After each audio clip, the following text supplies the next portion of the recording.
Ética a Nicômaco, por Aristóteles. Tradução de Leonel Valandro e Gerd Bornheim, da versão inglesa de W. D. Ross. Nova Cultural. Canal Le Conde. 10º livro. Último livro. Depois desses assuntos, devemos talvez passar à discussão do prazer. Com efeito, julga-se que ele está intimamente relacionado com a nossa natureza humana, e por essa razão, ao educar os jovens, nós os governamos com os lemes do prazer e da dor. E também se pensa que comprazer-se com as coisas apropriadas e detestar as que se deve tem a maior influência possível sobre o caráter virtuoso, porque essas coisas nos acompanham durante a vida inteira, com um peso e um poder próprios, tanto no que toca à virtude como à vida feliz, já que os homens escolhem o que é agradável e evitam o que é doloroso. E são elas, segundo parece, as que menos conviria omitir em nossa investigação, especialmente por serem objeto de muitas controvérsias. Alguns, com efeito, dizem que o prazer é o bem, enquanto outros afirmam, pelo contrário, que ele é absolutamente mau, uns, sem dúvida, na convicção de que essa é a verdade, e outros julgando que terá melhor efeito em nossa vida denunciar o prazer como coisa má, ainda que ele não o seja. Porquanto a maioria das pessoas, pensam eles, se inclinam para o prazer e são suas escravas, e por isso deveriam ser conduzidas na direção contrária, a fim de alcançarem o estado intermediário. Mas isso seguramente não é correto. Com efeito, os argumentos em torno de sentimentos e ações merecem menos confiança do que os fatos, e assim, quando entram em conflito com os fatos da percepção, eles são desprezados, ao mesmo tempo que desacreditam a própria verdade. Se um homem que difama o prazer é surpreendido uma vez a buscá-lo, isso parece provar que ele merece ser preferido a todas as coisas, porque a maioria das pessoas não sabe fazer distinções. Os argumentos verdadeiros afiguram-se, pois, extremamente úteis, não só para a ciência, mas para a própria vida, porque, como se harmonizam com os fatos, nós lhes damos créditos, e destarte estimulam os que os compreendem a viver de acordo com eles. Quanto a essas questões, basta. Passemos agora em revista as opiniões que têm sido expressas a respeito do prazer. Eudoxo pensava que o prazer é o bem, porque via todos os seres, tanto racionais como irracionais, tender para ele, e porque em todas as coisas aquilo para que se dirige a escolha é excelente, e o mais visado pela escolha é o maior dos bens. E assim, o fato de todas as coisas se moverem para o mesmo objeto indicava que, para todas, era esse o maior dos bens, porque cada coisa, argumentava Eudoxo, encontra o seu bem próprio da mesma forma que encontra o seu alimento adequado. E aquilo que é bom para todas as coisas, e a que todas elas visam, é o bem por excelência.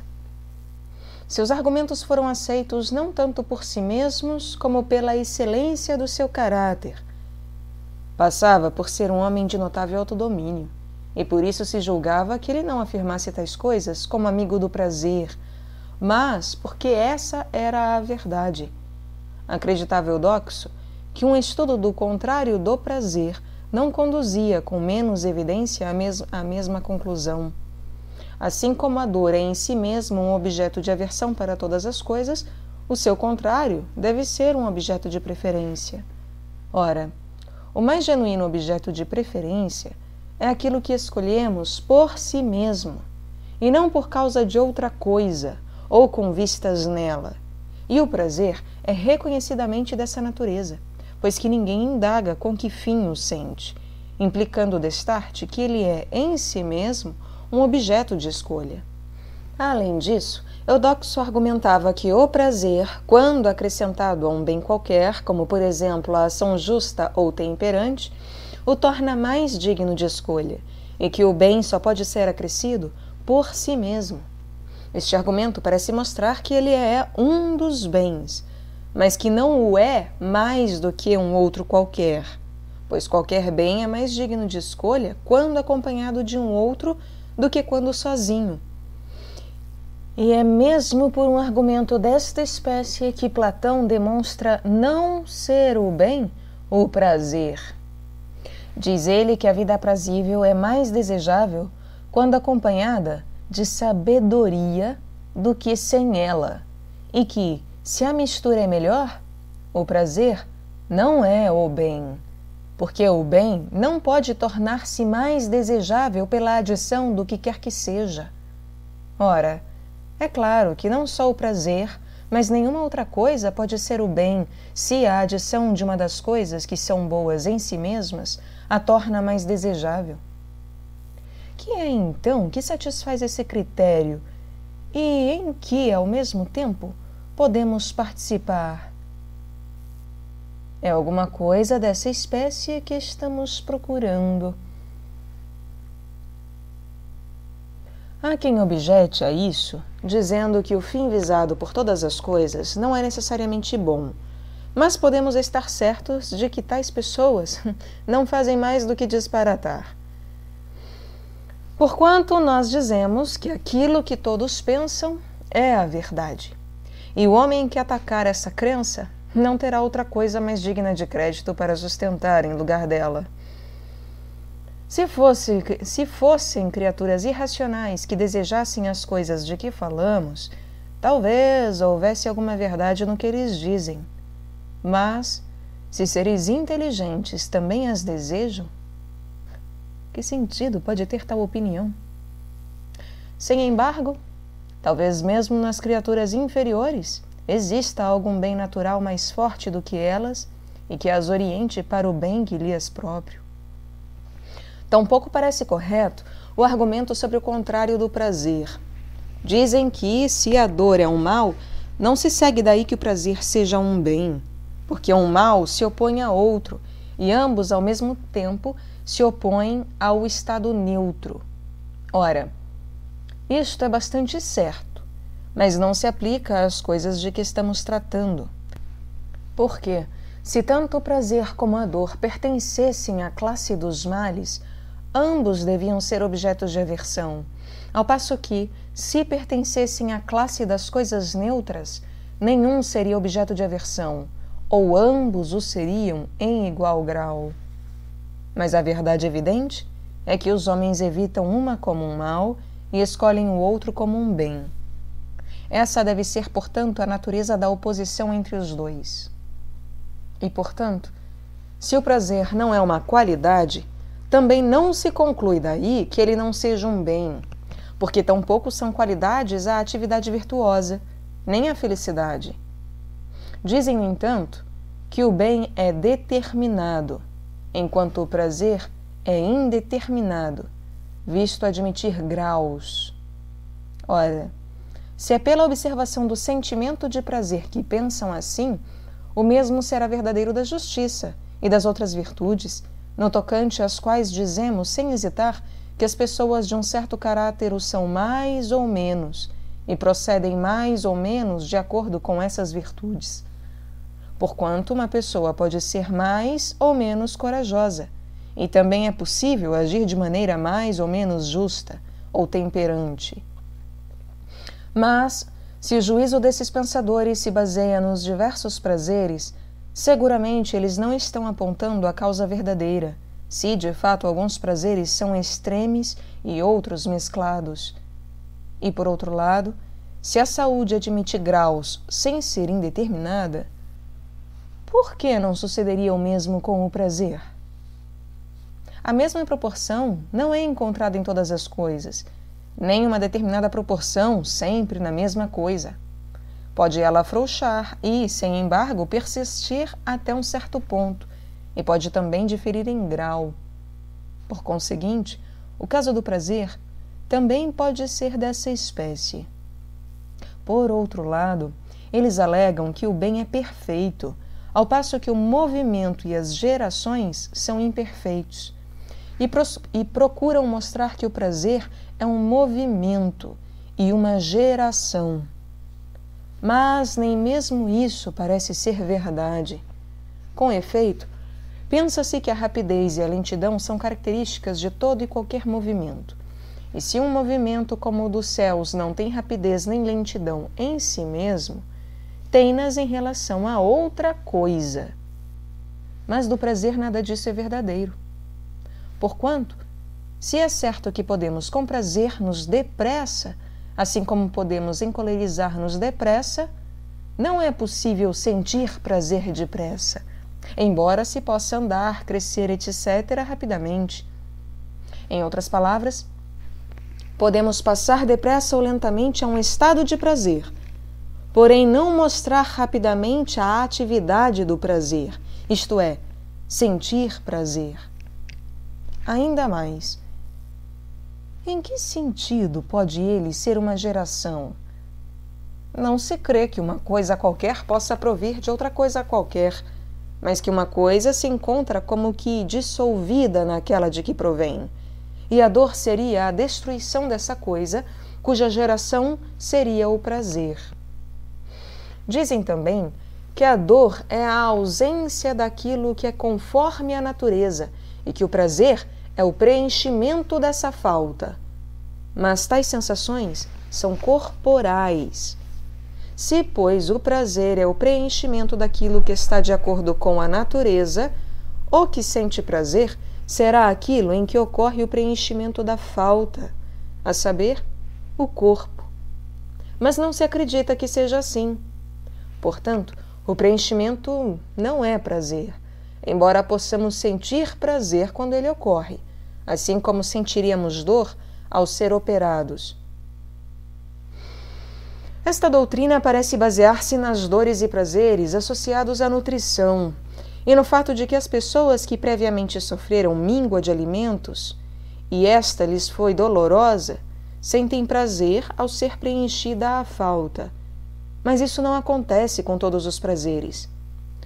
Os prazeres de aprender, e entre os que nos proporcionam os sentidos, os do olfato, e também muitos sons e sensações visuais, além das recordações e das esperanças, não pressupõem dor.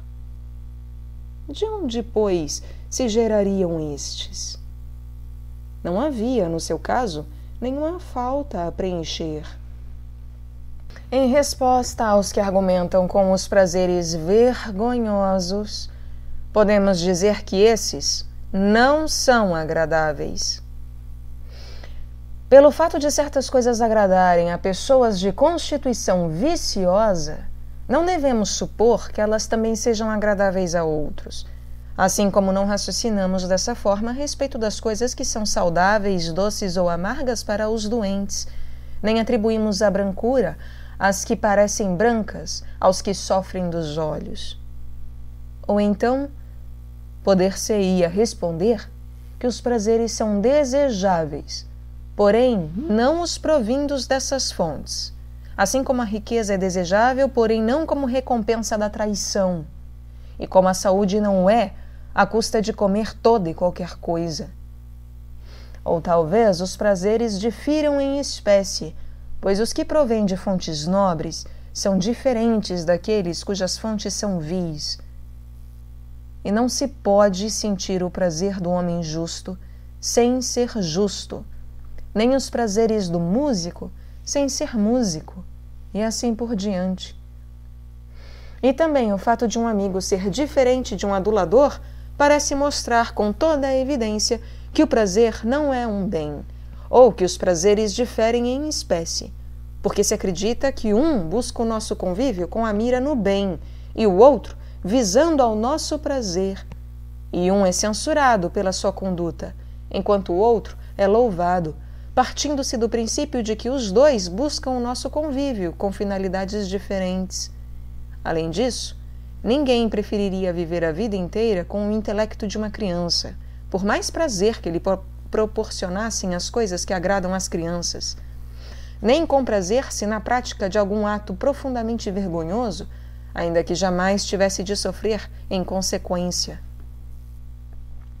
Por outro lado, há muitas coisas que devemos desejar com todas as veras, ainda que não nos tragam nenhum prazer, como a vista, a memória, a ciência, a posse das virtudes. Não faz diferença que essas coisas sejam necessariamente acompanhadas de prazer. deveríamos escolhê-las mesmo que nenhum prazer resultasse daí.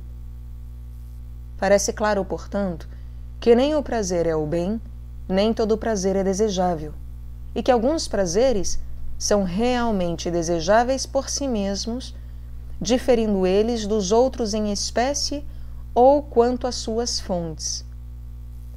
Quanto às opiniões correntes a respeito do prazer e da dor, é suficiente o que dissemos. Ver-se-á com mais clareza o que seja o prazer ou que espécie de coisa seja, se tornarmos a examinar a questão partindo do começo. A sensação visual parece ser completa em todos os momentos, pois não lhe falta nada que, surgindo posteriormente, venha completar-lhe a forma. E o prazer também parece ser dessa natureza, porque ele é um todo, e jamais se encontra um prazer cuja forma seja completada pelo seu prolongamento. Pela mesma razão, não é ele um movimento, pois todo movimento, o de construir, por exemplo, requer tempo, faz-se com vistas num fim e fica completo quando realizou a coisa visada. Só fica completo, por conseguinte, quando se encara o tempo na sua totalidade, ou no momento final.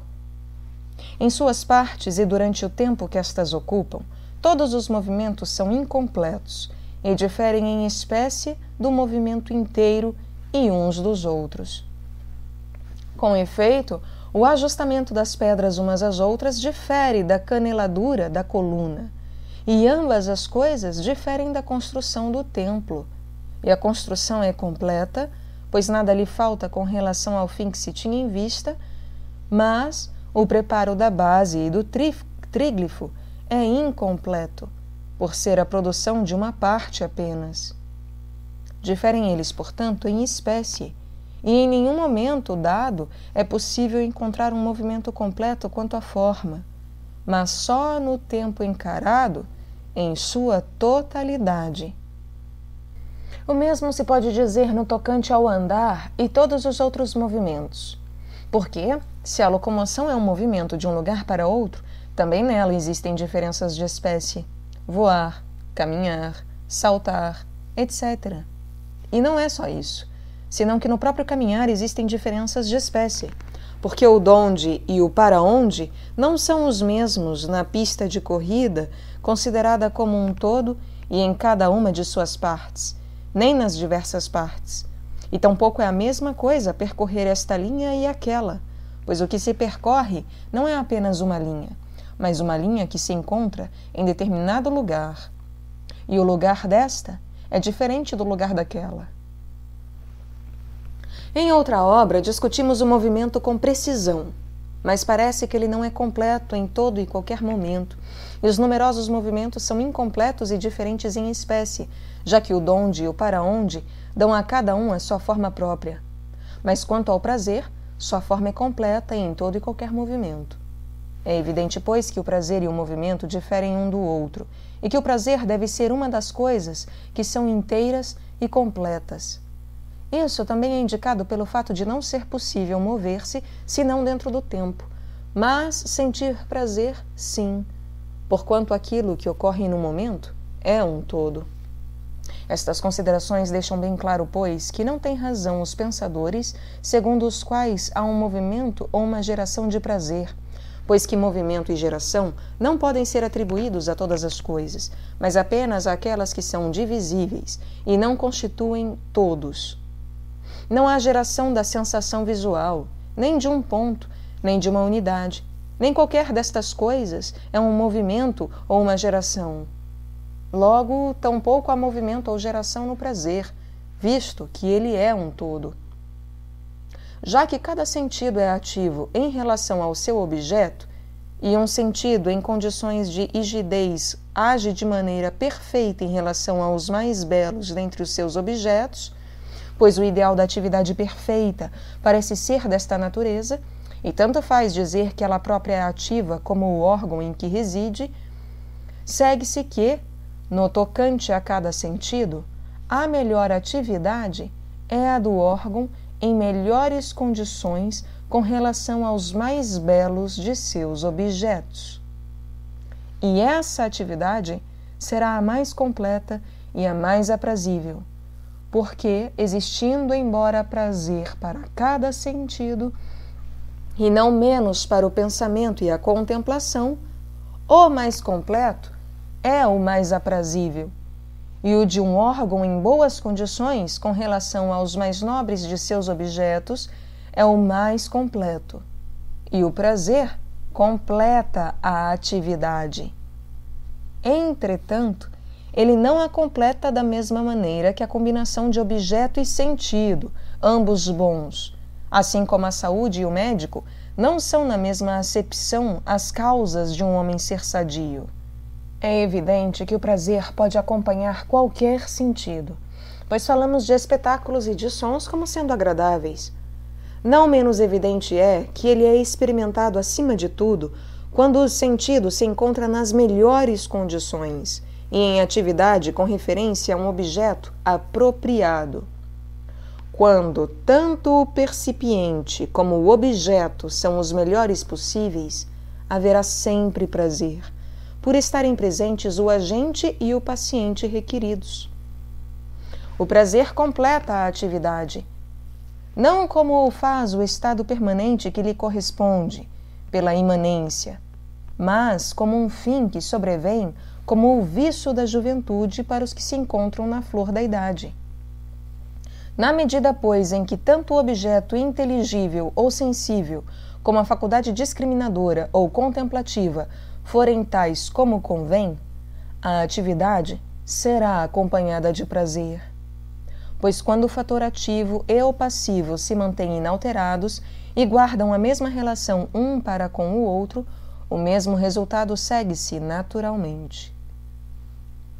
Como explicar, então, que ninguém esteja sempre contente? Dar-se-á o caso de que nos enfastiemos? A verdade é que todos os seres humanos são incapazes de uma atividade contínua. E essa é a razão de não ser contínuo também o prazer, pois ele acompanha a atividade. Certas coisas nos deleitam quando são novas, porém menos quando deixam de sê-lo, e por esse mesmo motivo. A princípio, a mente é estimulada e desenvolve intensa atividade em relação a elas, como fazemos com o sentido da vista quando olhamos alguma coisa com atenção. Mas depois a nossa atividade se relaxa, e por isso também o prazer é embotado. Dir-se-ia que todos os homens desejam o prazer, porque todos aspiram à vida. A vida é uma atividade, e cada um é ativo em relação às coisas, e com as faculdades que mais ama. Por exemplo, o músico é ativo com o ouvido em referência às melodias, o estudioso com o intelecto em referência a questões teóricas, e da mesma forma nos outros casos. Ora, o prazer completa as atividades e, portanto, a vida que eles desejam. É muito justo, pois, que aspirem também ao prazer, visto que para cada um este completa a vida que lhe é desejável. Mas, quanto a saber se escolhemos a vida com vistas no prazer ou o prazer com vistas na vida, é uma questão que podemos deixar de parte por ora. Com efeito, os dois parecem estar intimamente ligados entre si e não admitir separação, já que sem atividade não surge o prazer e cada atividade é completada pelo prazer que a acompanha. Por esta razão, também os prazeres parecem diferir em espécie, porquanto as coisas que diferem em espécie são, pensamos nós, completadas por coisas diferentes. Vemos que isto é verdadeiro tanto dos objetos naturais como das coisas criadas pela arte, animais, árvores, uma pintura, uma estátua, uma casa, um utensílio. E pensamos, da mesma forma, que atividades diferentes em espécies são completadas por coisas diferentes em espécie. Ora, as atividades do pensamento diferem em espécie das dos sentidos, e dentro de cada uma dessas classes existem, por sua vez, diferenças específicas. Logo, os prazeres que as completam também diferem do mesmo modo entre si.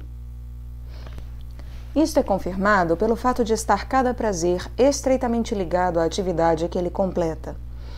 Com efeito, cada atividade é intensificada pelo prazer que lhe é próprio, visto que cada classe de coisas é mais bem julgada e levada à precisão por aqueles que se entregam com prazer à correspondente atividade.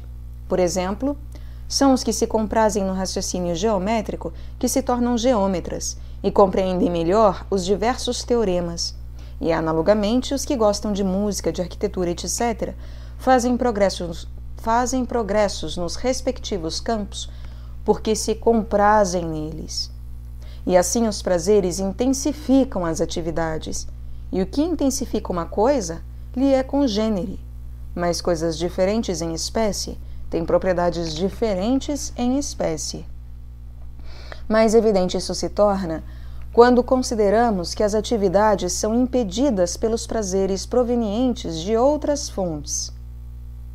Com efeito, as pessoas que gostam de tocar flauta são incapazes de acompanhar um argumento quando ouvem um flautista, porquanto o som deste instrumento lhes dá mais prazer do que a outra atividade. E assim, o prazer que acompanha a música anula a atividade raciocinativa. Isso acontece da mesma forma em todos os outros casos, quando estamos ativos em relação a duas coisas simultaneamente. A atividade mais aprazível desaloja a outra, e isso tanto mais quanto mais aprazível for, de tal modo que chegamos a abandonar a outra. É por isso que, quando nos deleitamos extraordinariamente com alguma coisa, não nos dedicamos a nada mais e fazemos uma coisa só quando a outra não nos causa grande prazer.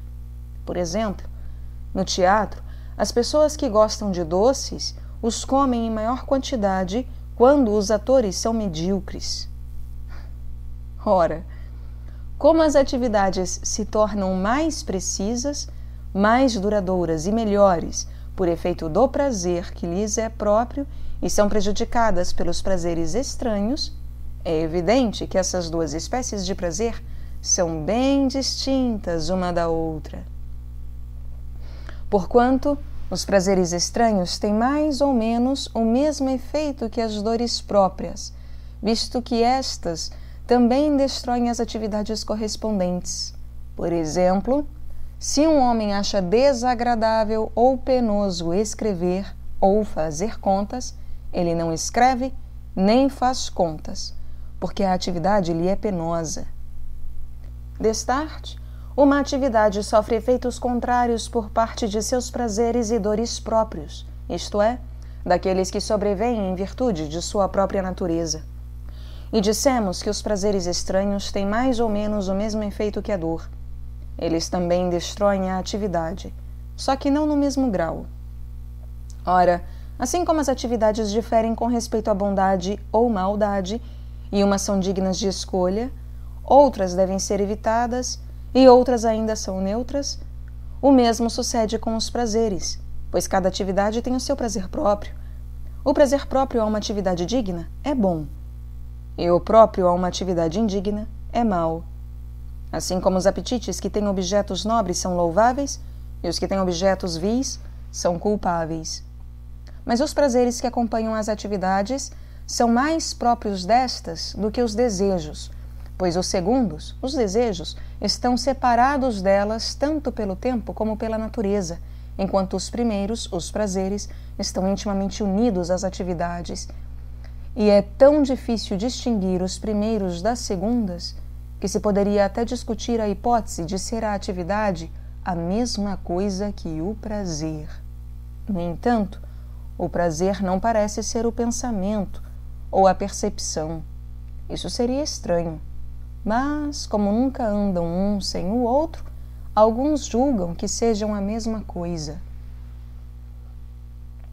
Assim, pois, como diferem entre si as atividades, também diferem os prazeres correspondentes. Ora, a vista é superior ao tato em pureza, e o ouvido e o olfato ao gosto. Portanto, os prazeres correspondentes também são superiores, e os do pensamento estão acima de todos estes. E dentro de cada uma das duas espécies, alguns são superiores a outros. Pensa-se que cada animal tem um prazer próprio, assim como tem uma função própria, a saber, o que corresponde à sua atividade. Isto se torna evidente quando observamos as espécies uma por uma.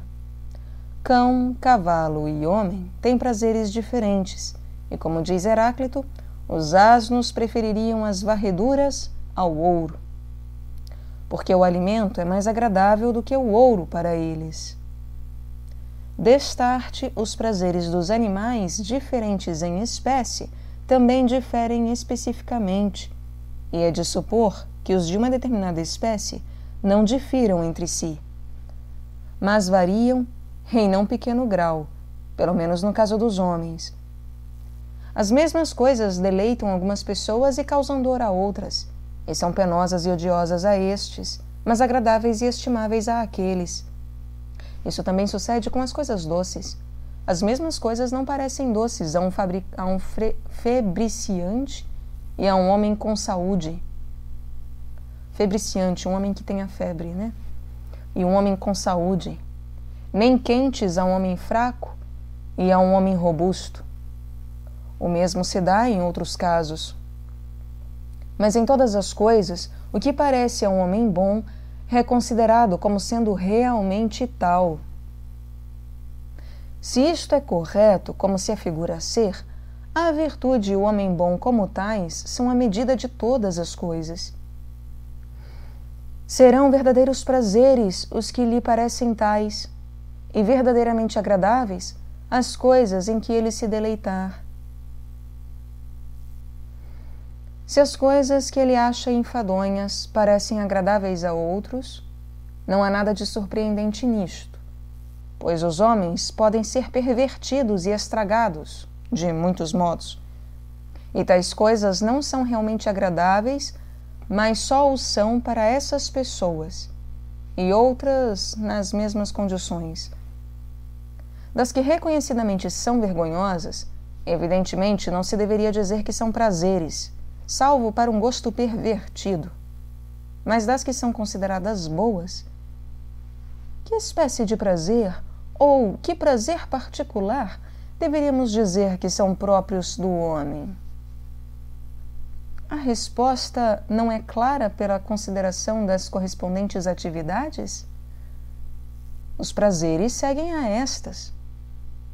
Quer, pois, o homem perfeito e supramente feliz tenha uma, quer mais atividades, diremos que os prazeres que completam essas atividades são, em stricto sensu, os prazeres próprios do homem, e o resto só o será de maneira secundária e parcial, como o são as atividades.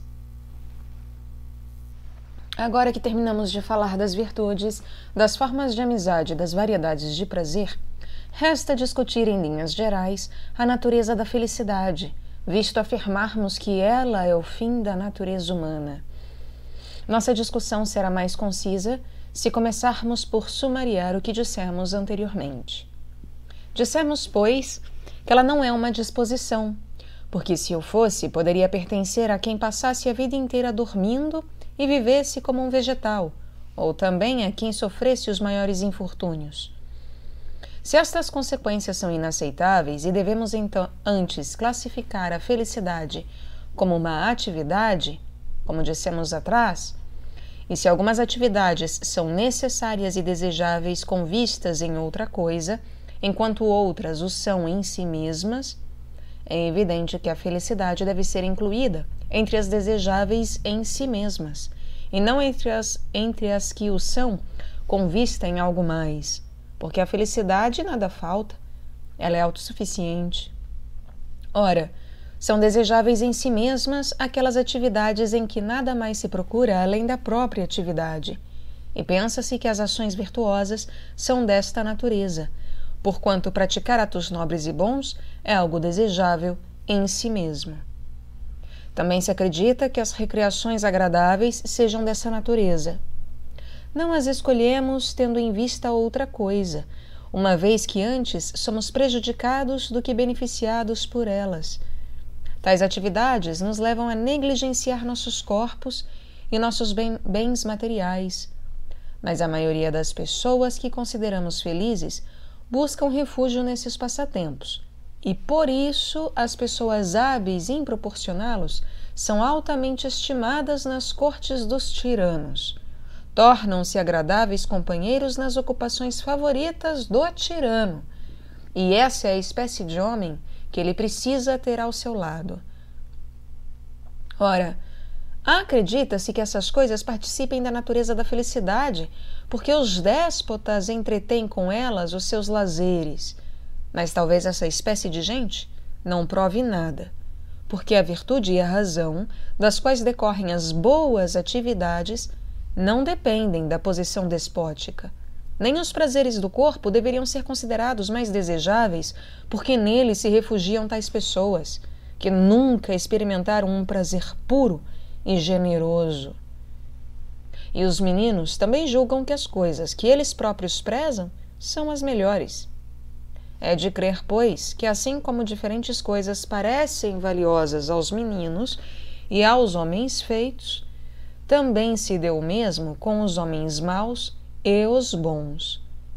Ora, como muitas vezes sustentamos, realmente valiosas e aprazíveis são aquelas coisas que são tais para o homem bom. E para cada homem, a atividade que concorda com a sua disposição de caráter é a mais desejável, de modo que para o homem bom são essas as que concordam com a virtude. A felicidade não reside, por conseguinte, na recreação. E seria mesmo estranho que a recreação fosse o fim, e um homem devesse passar trabalhos e suportar agruras durante a vida inteira simplesmente para divertir-se. Porque, numa palavra, tudo o que escolhemos, escolhemo-lo com a mira em outra coisa, salvo a felicidade, que há um fim em si.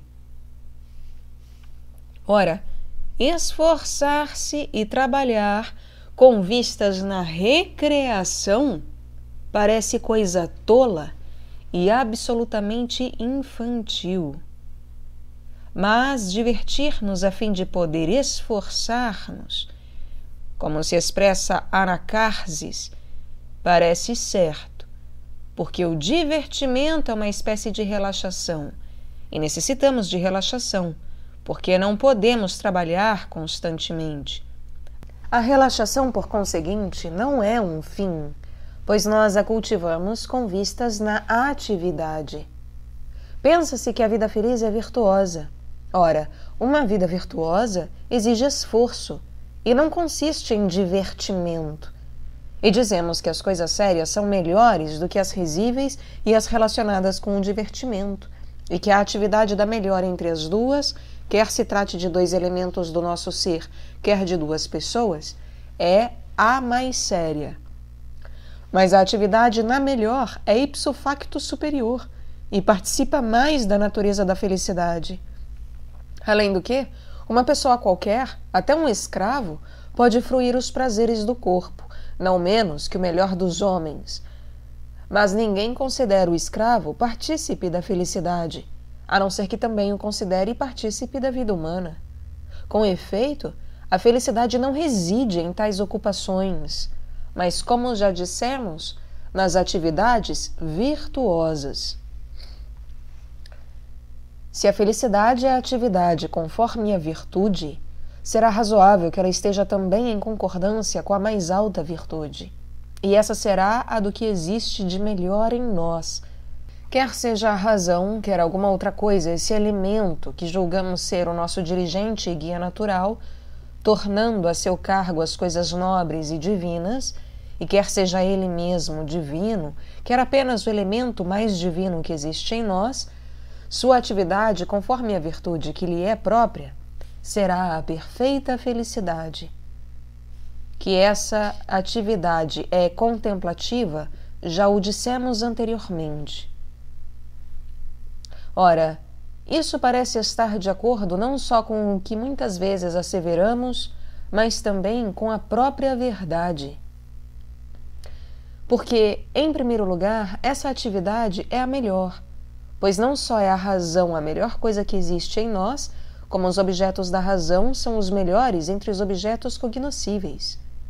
E, em segundo lugar, é a mais contínua, já que a contemplação da verdade pode ser mais contínua do que qualquer outra atividade.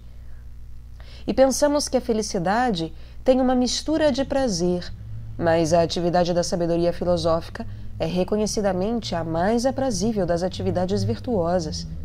Pelo menos, julga-se que o seu cultivo oferece prazeres maravilhosos pela pureza e pela durabilidade, e é de supor que os que sabem passem o seu tempo de maneira mais aprazível do que os que indagam. Além disso, a autossuficiência de que falamos deve pertencer principalmente à atividade contemplativa. Porque, embora um filósofo, assim como um homem justo, ou o que possui qualquer outra virtude, necessite das coisas indispensáveis à vida, quando está suficientemente provido de coisas dessa espécie, o homem justo precisa ter com quem e para com quem agir justamente, e o temperante, o corajoso e cada um dos outros se encontram no mesmo caso. Mas o filósofo, mesmo quando sozinho, pode contemplar a verdade, e tanto melhor o fará quanto mais sábio for. Talvez possa fazê-lo melhor se tiver colaboradores, mas ainda assim é ele o mais autossuficiente de todos. E essa atividade parece ser a única que é amada por si mesma, pois dela nada decorre além da própria contemplação, ao passo que das atividades práticas sempre tiramos maior ou menor proveito à parte da ação. Além disso, pensa-se que a felicidade depende dos lazeres, porquanto trabalhamos para poder ter momentos de ócio e fazemos guerra para poder viver em paz. Ora, a atividade das virtudes práticas exerce-se nos assuntos políticos ou militares, mas as ações relativas a esses assuntos não parecem encerrar lazeres, principalmente as ações guerreiras, pois ninguém escolhe fazer guerra, nem tampouco a provoca, pelo gosto de estar em guerra, e um homem teria a têmpera do maior dos assassinos se convertesse os seus amigos em inimigos a fim de provocar batalhas e matanças. Mas a ação do estadista também não encerra lazeres e, além da ação política em si mesma, visa ao poder e às honras despóticas, ou pelo menos a felicidade para ele próprio e para seus concidadãos, uma felicidade diferente da ação política e, evidentemente, buscada como sendo diferente. Portanto, se entre as ações virtuosas as de índole militar ou política se distinguem pela nobreza e pela grandeza, e estas não encerram lazeres, visam a um fim diferente e não são desejáveis por si mesmas, enquanto a atividade da razão, que é contemplativa, tanto parece ser superior e mais valiosa pela sua seriedade, como não visar a nenhum fim além de si mesma e possuir o seu prazer próprio, o qual, por sua vez, intensifica a atividade, e a autossuficiência, os lazeres, a isenção de fadiga, na medida em que isso é possível ao homem, e todas as demais qualidades que são distribuídas ao homem sumamente feliz, são evidentemente as que se relacionam com essa atividade, segue-se que essa será a felicidade completa do homem, se ele tiver uma existência completa quanto à duração, pois nenhum dos atributos da felicidade é incompleto. Mas uma tal vida é inacessível ao homem, pois não será na medida em que é homem que ele viverá assim, mas na medida em que possui em si algo de divino. E tanto quanto esse elemento é superior à nossa natureza composta, o é também a sua atividade ao exercício da outra espécie de virtude. Se, portanto, a razão é divina em comparação com o homem, a vida, conforme a razão, é divina em comparação com a vida humana. Mas não devemos seguir os que nos aconselham a ocupar-nos com coisas humanas, visto que somos homens, e com coisas mortais, visto que somos mortais.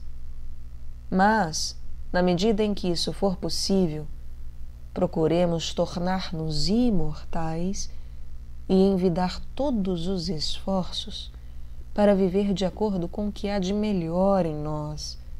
Porque, ainda que seja pequeno quanto ao lugar que ocupa, supera tudo mais pelo poder e pelo valor.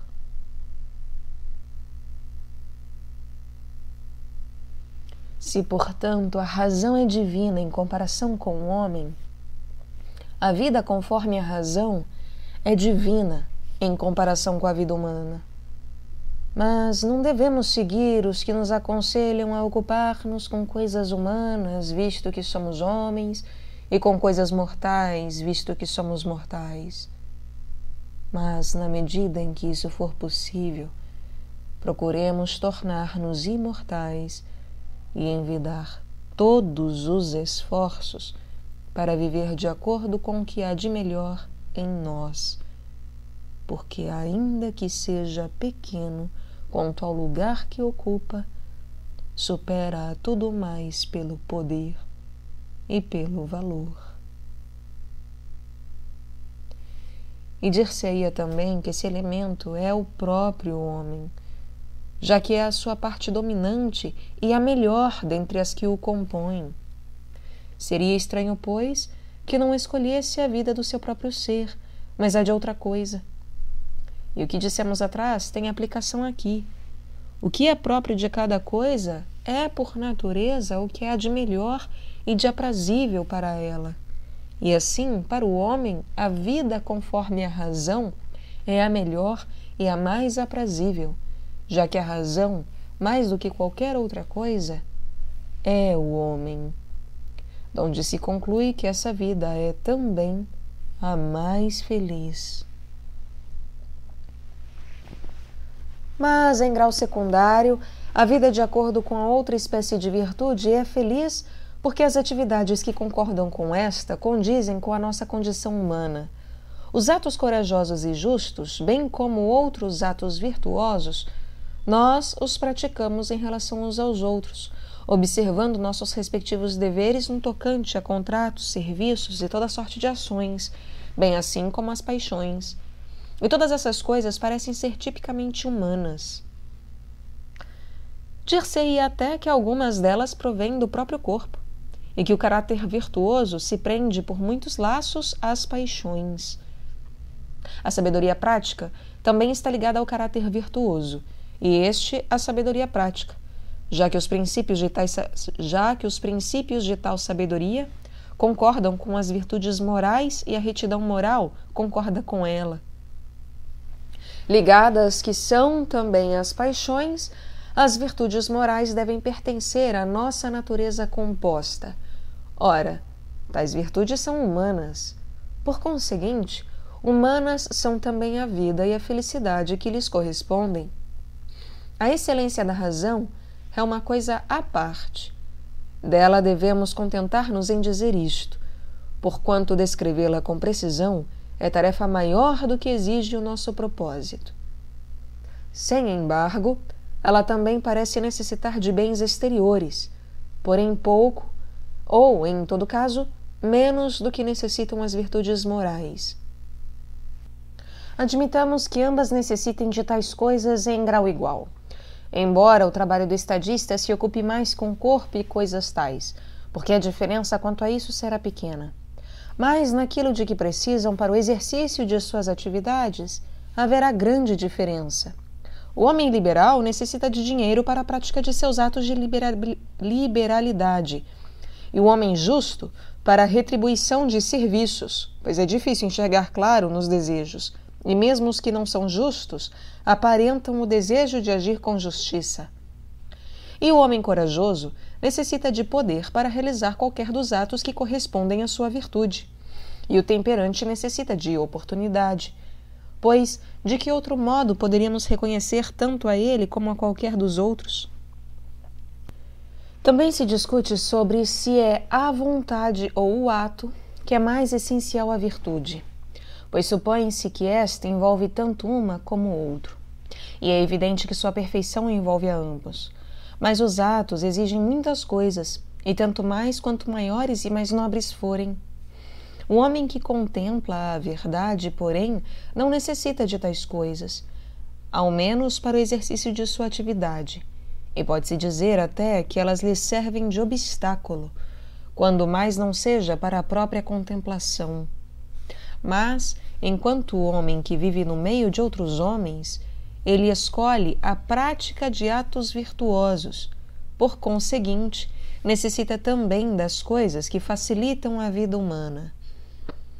Mas que a felicidade perfeita é uma atividade contemplativa, confirma-o também a seguinte consideração. Admitimos que os deuses sejam, acima de todos os outros seres, bem-aventurados e felizes. Mas que espécie de ações lhes atribuiremos? Atos de justiça? Não pareceria absurdo que os deuses firmassem contratos, restituíssem depósitos e outras coisas do mesmo jaez? Atos de coragem, então, arrostando perigos e expondo-se a riscos? Por que é nobre proceder assim? Ou atos de liberalidade? A quem fariam eles dádivas? Muito estranho seria se os deuses realmente tivessem dinheiro, ou algo dessa espécie. E em que consistiriam os seus atos de temperança? Não será ridículo louvá-los por isso, uma vez que não têm maus apetites? Se as analisássemos uma por uma, as circunstâncias da ação se nos mostrariam triviais e indignas dos deuses. Não obstante, todos supõem que eles vivem e, portanto, são ativos. Não podemos concebê-los a dormir como Endymião. Ora, se a um ser vivente retirarmos a ação, e ainda mais a ação produtiva, que lhe restará, a não ser a contemplação? Por conseguinte, a atividade de Deus, que ultrapassa todas as outras pela bem-aventurança, deve ser contemplativa, e das atividades humanas, a que mais afinidade tem com esta é a que mais deve participar da felicidade. Mostra-o também o fato de não participarem os animais da felicidade completamente privados que são de uma atividade dessa sorte. Com efeito, enquanto a vida inteira dos deuses é bem-aventurada e a dos homens o é na medida em que possui algo dessa atividade, nenhum dos outros animais é feliz, uma vez que de nenhum modo participam eles da contemplação. A felicidade tem, por conseguinte, as mesmas fronteiras que a contemplação, e os que estão mais na plena posse desta última são os mais genuinamente felizes, não como simples concomitante, mas em virtude da própria contemplação. Eis que esta é preciosa em si mesma, e assim a felicidade deve ser alguma forma de contemplação. Mas o homem feliz, como o homem que é, também necessita de prosperidade exterior, porquanto a nossa natureza não basta a si mesma para os fins da contemplação. Nosso corpo também precisa de gozar saúde, de ser alimentado e cuidado. Não se pense, todavia, que o homem, para ser feliz, necessite de muitas e de grandes coisas, só porque não se pode ser supremamente feliz sem bens exteriores. A autossuficiência e a ação não implicam excesso, e podemos praticar atos nobres sem sermos donos da terra e do mar. Mesmo desfrutando vantagens bastante moderadas, pode-se proceder virtuosamente. Isso, aliás, é manifesto, porquanto se pensa que um particular pode praticar atos dignos não menos do que um déspota, mais até. E é suficiente que tenhamos o necessário para isso, pois a vida do homem que age de acordo com a virtude será feliz. Solon nos deu talvez um esboço fiel do homem feliz quando o descreveu como moderadamente provido de bens exteriores, mas como tendo praticado, na opinião de Solon, as mais nobres ações e vivido conforme os ditames da temperança. Anaxágoras também parece supor que o homem feliz não seja rico nem um déspota, quando diz que não se admiraria se ele parecesse à maioria uma pessoa estranha, pois a maioria julga pelas exterioridades, uma vez que não percebe outra coisa.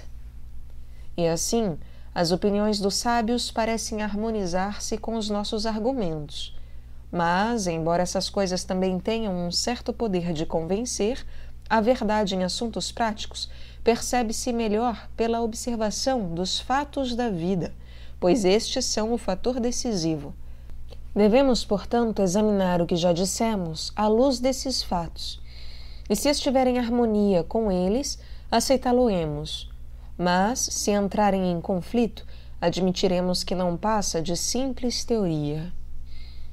Ora, quem exerce e cultiva a sua razão parece desfrutar ao mesmo tempo a melhor disposição de espírito e ser extremamente caro aos deuses, porque, se os deuses se interessam pelos assuntos humanos como nós pensamos, tanto seria natural que se deleitassem naquilo que é melhor e mais afinidade tem com eles, isto é, a razão, como que recompensassem os que a amam e honram acima de todas as coisas, zelando por aquilo que lhes é caro e conduzindo-se com justiça e nobreza. Ora, é evidente que todos esses atributos pertencem mais que a ninguém ao filósofo.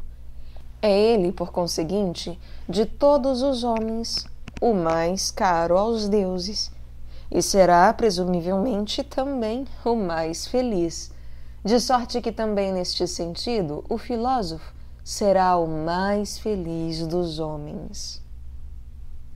Se estes assuntos, assim como a virtude, também a amizade e o prazer, foram suficientemente discutidos em linhas gerais, devemos dar por terminado o nosso programa? Sem dúvida, como se costuma dizer, onde há coisas que realizar, não alcançamos o fim depois de examinar e reconhecer cada uma delas, mas é preciso fazê-las.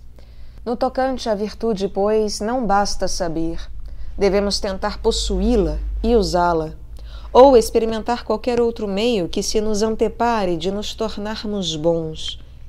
Ora, se os argumentos bastassem em si mesmos para tornar os homens bons, eles teriam feito jus a grandes recompensas, como diz Teógenes, e as recompensas não faltariam.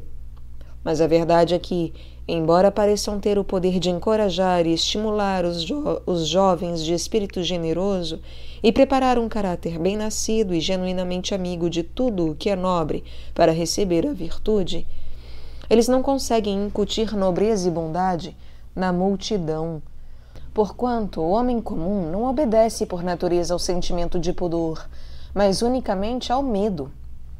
E não se abstém de praticar más ações porque elas são vis, mas pelo temor ao castigo. Vivendo pela paixão, andam no encalço de seus prazeres e dos meios de alcançá-los, evitando as dores que lhes são contrárias, e nem sequer fazem ideia do que é nobre e verdadeiramente agradável, visto que nunca lhe sentiram o gosto. Que argumento poderia remodelar essa sorte de gente? É difícil, se não impossível, erradicar pelo raciocínio os traços de caráter que se inveteraram na sua natureza. E talvez nos devamos contentar, se, estando presentes todas as influências capazes de nos melhorar, adquirirmos alguns laivos de virtude.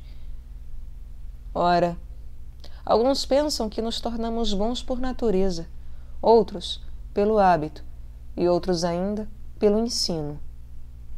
A contribuição da natureza, evidentemente, não depende de nós, mas, em resultado de certas causas divinas, está presente naqueles que são verdadeiramente afortunados. Quanto à argumentação e ao ensino, suspeitamos de que não tenham uma influência poderosa em todos os homens, mas é preciso cultivar primeiro a alma do estudioso por meio de hábitos, tornando-a capaz de nobres alegrias e nobres aversões, como se prepara a terra que deve nutrir a semente. Com efeito, o que se deixa dirigir pela paixão não ouvirá o argumento que o dissuade, e se o ouvir, não o compreenderá. E como persuadir a mudar de vida uma pessoa com tal disposição? Em geral, a paixão não parece ceder ao argumento, mas à força. É, portanto, uma condição prévia indispensável a existência de um caráter que tenha certa afinidade com a virtude, amando o que é nobre e detestando o que é vil. Mas é difícil receber desde a juventude um adestramento correto para a virtude, quando não nos criamos debaixo das leis apropriadas, pois levar uma vida temperante e esforçada não seduz a maioria das pessoas, especialmente quando são jovens. Por essa razão, tanto a maneira de criá-los como as suas ocupações deveriam ser fixadas pela lei, pois essas coisas deixam de ser penosas quando se tornam habituais. Mas não basta certamente que recebam a criação e os cuidados adequados quando são jovens, já que mesmo em adultos devem praticá-las e estar habituados a elas. Precisamos de leis que cubram também essa idade e, de modo geral, a vida inteira, porque a maioria das pessoas obedece mais à necessidade do que aos argumentos, e aos castigos mais do que ao sentimento nobre. Por isso, pensam alguns que os legisladores deveriam estimular os homens à virtude e instigá-los com o motivo do nobre, partindo do princípio de que aqueles que já fizeram consideráveis progressos, mercê da formação de hábitos, serão sensíveis a tais influências e que conviria impor castigos e penas aos que fossem de natureza inferior, enquanto os incuravelmente maus seriam banidos de todo. O homem, pensam eles, o homem bom, vivendo como vive com o pensamento fixo no que é nobre, submeter-se-á à argumentação, ao passo que o homem mau, que só deseja o prazer, será corrigido pela dor, como uma besta de carga. E por isso dizem também que as dores infligidas devem ser as que forem mais contrárias aos prazeres que esses homens amam. De qualquer forma, como dissemos, o homem que queremos tornar bom deve ser bem adestrado e acostumado, passando depois o seu tempo em ocupações dignas, e não praticando ações más, nem voluntária nem involuntariamente. E se isso se pode conseguir quando os homens vivem de acordo com uma espécie de reta razão e ordem, contanto que esta tenha força, se assim é, o governo paterno, em verdade, não tem a força ou o poder coercitivo necessários, nem em geral os tem o governo de um homem só, a menos que se trate de um rei ou algo semelhante. Mas a lei tem esse poder coercitivo, ao mesmo tempo que há uma regra baseada numa espécie de sabedoria e razão prática. E, embora o comum das pessoas detestem os homens que contrariam os seus impulsos, ainda que com razão, a lei não lhes é pesada ao ordenar o que é bom. Unicamente ou quase unicamente no estado espartano, o legislador parece ter se ocupado com questões de educação e de trabalho. Na maioria dos estados, esses assuntos foram omitidos e cada qual vive como lhe apraz, à moda do Ciclopes, ditando a lei à esposa e aos filhos. Ora, o mais certo seria que tais coisas se tornassem encargo público e que a comunidade provesse adequadamente a elas. Mas, uma vez que as negligencia, convém que cada homem auxilie seus filhos e amigos a seguirem os caminhos da virtude e que tenham o poder, ou pelo menos a vontade, de fazê-lo. Do que ficou dito, parece concluir-se que ele poderia fazê-lo melhor se tornasse capaz de legislar, porquanto o controle público é evidentemente exercido pelas leis, e o bom controle por boas leis. Que sejam escritas ou não, parece não vir ao caso, nem tampouco que sejam leis provendo a educação de indivíduos ou de grupos. Assim como isso também não importa no caso da música, da ginástica e outras ocupações semelhantes, pois que, assim como nas cidades têm força as leis e os tipos predominantes de caráter, nas famílias a têm ainda mais os preceitos e os hábitos do pai, devido aos laços de sangue e aos benefícios que ele confere, porquanto os filhos têm desde o princípio uma afeição natural e uma disposição para obedecer. Além disso, a educação privada leva vantagem à pública, como é também o caso do tratamento médico privado, pois embora, de um modo geral, o repouso e a abstenção de alimento façam bem às pessoas febris, pode não ser assim no caso de um doente particular. E é de supor que um pugilista não prescreva o mesmo estilo de luta a todos os seus alunos. Parece, pois, que os detalhes são observados com mais precisão quando o controle é privado, pois cada pessoa tem mais probabilidades de receber o que convém ao seu caso. Mas quem melhor pode atender aos detalhes é um médico, um instrutor de ginástica ou qualquer outro que tenha conhecimento geral do que é apropriado a cada um ou a uma determinada espécie de pessoas, pois com razão se diz que as ciências versam sobre o universal. Isso não impede que algum detalhe particular possa ser bem atendido por uma pessoa sem ciência que haja estudado cuidadosamente, à luz da experiência, o que sucede em cada caso, assim como certas pessoas parecem ser os melhores médicos de si mesmas, embora não saibam tratar as outras. Não obstante, hão de concordar que o homem que deseja tornar-se mestre numa arte ou ciência deve buscar o universal e procurar conhecê-lo tão bem quanto possível, pois que, como dissemos, é com ele que se ocupam as ciências. E, se é pelas leis que nos podemos tornar bons, seguramente o que se empenha em melhorar homens, sejam estes muitos ou poucos, deve ser capaz de legislar. Porquanto, reformar o caráter de qualquer um, do primeiro que lhe colocam na frente, não é tarefa para qualquer um. Se alguém pode fazer isso, é o homem que sabe, exatamente como na medicina e em todos os outros assuntos que exigem cuidado e prudência. Não convém, pois, indagar agora de quem e como se pode aprender a legislar? Porventura será, como em todos os outros casos, dos estadistas? A verdade é que esse assunto foi considerado como fazendo parte da estadística. Ou haverá uma diferença manifesta entre a estadística e as outras ciências e artes? Nas outras, vemos que as mesmas pessoas as praticam e se oferecem para ensiná-las, como, por exemplo, os médicos e os pintores. Mas, enquanto os sofistas pretendem ensinar política, não são eles que a praticam, e sim os políticos, que parecem fazê-lo graças a uma espécie de habilidade ou experiência, e não pelo raciocínio. Com efeito, ninguém os vê escrever ou falar sobre a matéria, conquanto essa fosse talvez uma ocupação mais nobre do que preparar discursos para os tribunais e a Assembleia.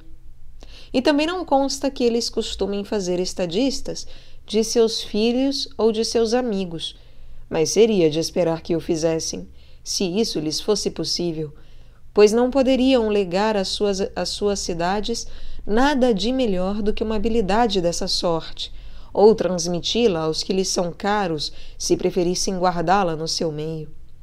No entanto, a contribuição da experiência parece não ser pequena. De outra forma, eles não poderiam tornar-se políticos por participarem da vida política. Donde se conclui que os que ambicionam conhecer a arte da política necessitam também da experiência. Mas aqueles sofistas que professam a arte parecem estar muito longe de ensiná-la. Com efeito, para exprimir-nos em termos gerais, esses homens nem sequer sabem que espécie de coisa ela é, nem sobre o que versa. De outro modo, não a teriam classificado como idêntica à retórica, ou mesmo inferior a esta. Nem julgariam fácil legislar mediante uma compilação das leis mais bem reputadas. Dizem que é possível selecionar as melhores leis, como se esse próprio trabalho de seleção não requeresse inteligência, e como se o bom discernimento não fosse a mais importante de todas as coisas, tal qual sucede na música.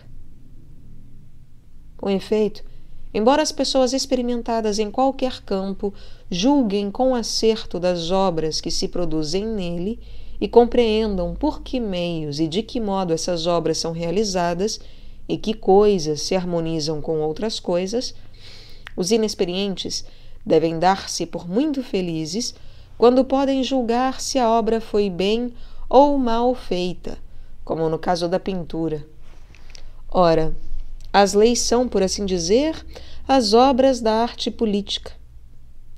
Como é possível, então, aprender com elas a ser legislador ou julgar quais sejam as melhores? Os próprios médicos não parecem formar-se pelos estudos dos livros. Não obstante, as pessoas procuram indicar não apenas os tratamentos, mas como podem ser curados e devem ser tratados certos tipos de gente, distinguindo os vários hábitos do corpo. Mas, embora isso pareça ser útil aos experimentados, para os inexperientes não tem nenhum valor. É certo, pois, que, embora as compilações de leis e constituições possam prestar serviço às pessoas capazes de estudá-las, de distinguir o que é bom do que é mal e que circunstâncias melhor se adapta a cada lei, os que perlustram essas compilações sem o socorro da experiência não possuirão o reto discernimento, a menos que seja por um dom espontâneo da natureza, embora talvez possam tornar-se mais inteligentes em tais assuntos. Ora, os nossos antecessores nos legaram sem exame este assunto da legislação. Por isso, talvez convenha estudá-lo nós mesmos, assim como a questão da Constituição em geral, a fim de completar da melhor maneira possível a nossa filosofia da natureza humana. Em primeiro lugar, pois, se alguma coisa foi bem exposta em detalhe pelos pensadores que nos antecederam, passemo-la em revista. Depois, à luz das constituições que nós mesmos coligimos, examinaremos que espécies de influências preservam e destroem os estados, que outras têm os mesmos efeitos sobre os tipos particulares de constituição, e a que causas se deve o fato de serem umas bem e outras mal aplicadas. Após estudar essas coisas, teremos uma perspectiva mais ampla, dentro da qual talvez possamos distinguir qual é a melhor constituição, como deve ser ordenada cada uma e que leis e costumes lhe convém utilizar a fim de ser a melhor possível.